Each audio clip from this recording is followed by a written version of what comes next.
Bonjour et bienvenue dans ce nouveau numéro Essonne et vous. Ils sont au nombre de 4000 et chaque jour ils œuvrent pour votre sécurité, votre bien-être et vous accompagnent selon vos besoins.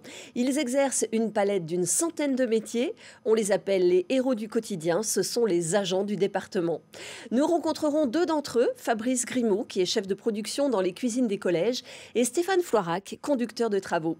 Pour mettre en lumière ces femmes et ces hommes qui sont à nos côtés chaque jour, c'est le président du conseil départemental de l'Essonne qui est avec nous. François Desrovray, bonjour. Bonjour. Bienvenue. Alors, l'Essonne a lancé donc une campagne de promotion que l'on peut voir en ce moment sur les abribus. Il s'agit de mettre en avant donc ces agents du département. Pourquoi sur ces affiches vous avez choisi de les appeler les héros du quotidien ? Tout simplement parce que sans eux, nous ne pourrions pas être capables de vivre ensemble. Ce sont eux qui assurent au quotidien le service public, ce sont nos biens communs. Et concrètement, au quotidien, on parle très peu souvent d'eux parce que ça tourne, mais on se rend bien compte, et on l'a vu à l'occasion de l'épidémie, certains en tout cas l'ont découvert, que notre société ne serait pas capable de fonctionner s'ils n'étaient pas là au quotidien. Donc ce sont des héros. Et souvent, ils travaillent dans l'ombre. Il y a une grande diversité dans les métiers exercés par ces agents du département. On a parlé d'une centaine de métiers, lesquels ?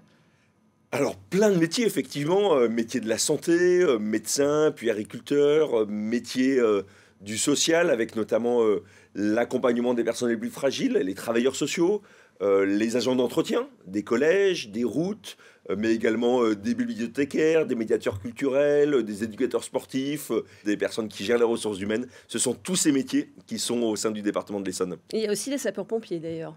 Les sapeurs-pompiers, alors beaucoup de gens l'ignorent, mais les départements, et particulièrement en Essonne, puisque nous assurons 100% du financement, les sapeurs-pompiers dépendent du département de l'Essonne. Ils sont plus de 2000 pour notre département. Et évidemment, on n'imagine pas là non plus être capable de vivre sans leur concours. Évidemment. Il y a aussi ceux qui protègent et qui veillent sur les sites naturels. Oui, alors ça c'est une spécificité aussi des départements. Nous avons la chance d'entretenir, de protéger plus de 2000 hectares d'espaces naturels. Et pour cela, nous avons des conservateurs des espaces naturels. Ils sont une petite quarantaine dans le département de l'Essonne. Erwan Morvan a rencontré Fabrice Grimaud, qui est chef de production dans les cuisines des collèges de l'Essonne. Son rôle, c'est de montrer comment présenter et valoriser les produits, tout en donnant aussi des conseils anti-gaspi. On va aller le retrouver tout de suite au collège Jean Mermoz à Savigny-sur-Orge. On a la chance dans l'Essonne d'avoir des bons produits à cuisiner et ma mission c'est de les mettre en valeur auprès des chefs de cuisine satellite. Toutes les cuisines satellites sont les cuisines qui reçoivent la nourriture qui est préparée dans les UCP. Il y en a 5 dans l'Essonne. Ils reçoivent le plat chaud qui est déjà prêt. Eux s'occupent de préparer ensuite les entrées, les fromages et les desserts qui arrivent en denrées brutes. Donc ma mission est une présentation des plats qui sont préparés, de travailler sur l'anti-gaspillage. Par exemple, aujourd'hui, on a une salade de fruits frais avec tous les fruits. Alors, c'est que des fruits qu'on a découpés à la main et présentés avec un petit décor. On a également une pomme au four qu'on a épluchée à la main. Et au moment du service, voilà, un petit coulis de fruits. Je pense que le collégien sera très content. On mange déjà avec les œufs. On a des bons produits, on veut qu'ils soient bien emballés. Des produits bien présentés et c'est vrai que ça donne envie. Alors Fabrice Grimaud le disait, dans les collèges de l'Essonne, on consomme local. Oui, c'est une volonté très forte engagée depuis maintenant 4 ans parce que nous avons la chance d'avoir 50% de terres agricoles, 1000 agriculteurs qui produisent principalement des céréales. Mais avec eux, on est en train de voir de quelle manière faire évoluer l'agriculture pour nourrir les Essonniens, les jeunes dans les cantines et puis demain sur les marchés. On le voit, donc c'est très varié ces métiers d'agents du département et ils sont là pour nous accompagner à tous les âges de notre vie dans le quotidien. Alors c'est une particularité des collectivités, à la différence des entreprises. Lorsqu'on travaille chez Renault, au final on va produire des voitures. Lorsqu'on travaille chez Decathlon, on va vendre des outils sportifs. Lorsqu'on est agent du département, on exerce quantité de métiers et on le fait au service d'habitants sur un territoire. Alors c'est effectivement à tous les âges de la vie. On a pour habitude de dire qu'on protège les Essonniens du premier cri au dernier souffle. Pourquoi ? Parce qu'on a les médecins de PMI, je l'évoquais tout à l'heure, nous avons toutes les personnes qui accompagnent les Essonniens dans les collèges. Ils sont plus de 1200 à entretenir les bâtiments, à fabriquer les repas tous les jours. Nous avons les travailleurs sociaux qui accompagnent les plus fragiles, les bénéficiaires du RSA. Nous avons toutes les personnes qui œuvrent dans les EHPAD, dans les établissements pour personnes handicapées, parce que nous avons des éducateurs culturels qui vous accueillent à Chamarande, parce que nous avons quantité d'autres métiers qui font tout simplement le sel de la vie et qui font que nous sommes encore une fois capables de vivre ensemble. Les agents du département sont sur tous les fronts donc et aussi sur toutes les routes, hein, comme Stéphane Floirac par exemple, qui est conducteur de travaux au sein de la direction des infrastructures et de la voirie.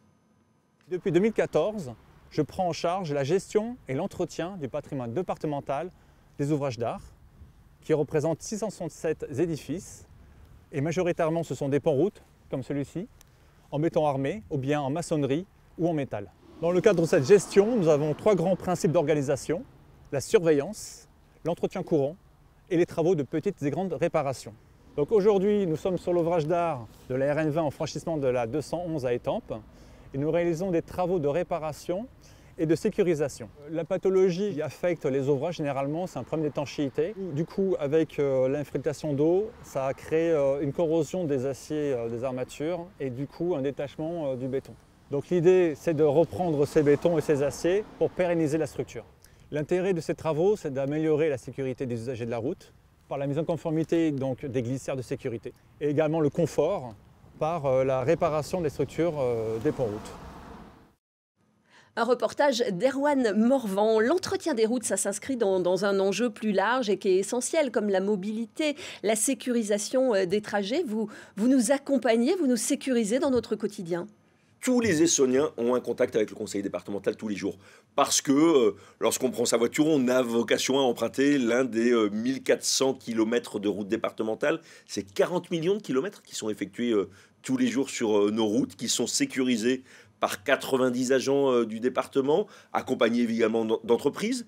Et ces 90 agents, ils sont là évidemment pour intervenir lorsqu'il y a des accidents, mais au quotidien pour entretenir la chaussée l'hiver, pour assurer ce qu'on appelle la viabilité hivernale, c'est-à-dire s'assurer qu'on puisse continuer à circuler en dépit de la neige qui a pu tomber, même si c'est rare sur nos latitudes. Et en cas de crise, j'imagine que les agents du département, là aussi, sont à nos côtés.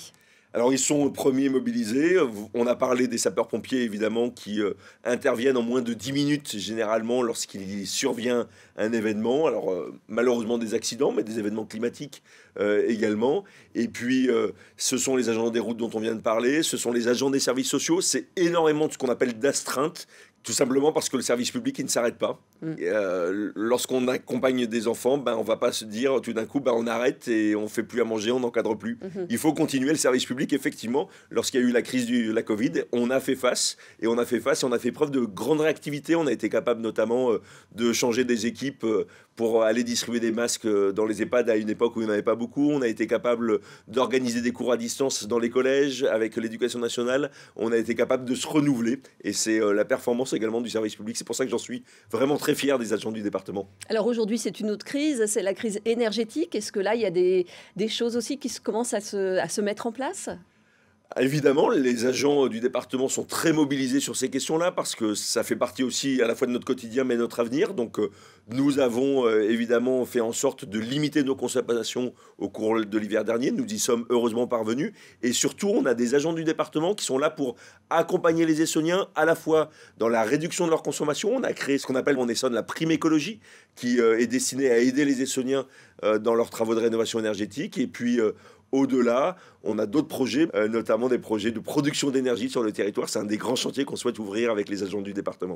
Alors François Durovray, peut-être que cette émission, elle a suscité des vocations. Comment est-ce qu'on fait pour devenir agent du département ? Alors je l'espère, parce que être agent du service public, c'est sans doute donner du sens à sa vie professionnelle. Et lorsqu'on est agent du département, on est utile. Vous avez vu qu'il y a une palette incroyable de métiers.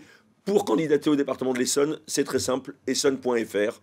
Vous avez accès à l'ensemble des offres d'emploi du département. François Durovray, merci beaucoup. Merci à vous. Avant de se quitter, regardons l'actualité passée et à venir en Essonne. Le 25 mars dernier, c'était l'inauguration du nouveau centre d'incendie et de secours de Tigerie, une caserne entièrement financée par le département, pensée pour assurer la sécurité de plus de 22 000 habitants. La 27e édition du festival Elles font du rock, qui défend la création musicale féminine, s'est déroulée les 17 et 18 mars à Marcoussis. Le public a pu écouter Théa, She's Late, La Battue et Kalika. Et une nouvelle exposition à Chamarande à partir du 15 avril, dans l'épaisseur de nos lisières, là où naissent les dragons, sera l'occasion de découvrir une dizaine d'artistes sur la thématique du territoire au sens large. Nelly Monnier et Éric Tabuchy présenteront des photographies issues de leur projet « Tirer le portrait des 450 régions naturelles françaises ». Essonne-et-vous vous donne rendez-vous dans un mois pour parler des objectifs du département pour la transition écologique avec le plan Éco-Ambition 91. Nous serons en direct de l'Essonne, au domaine départemental de Montaugé.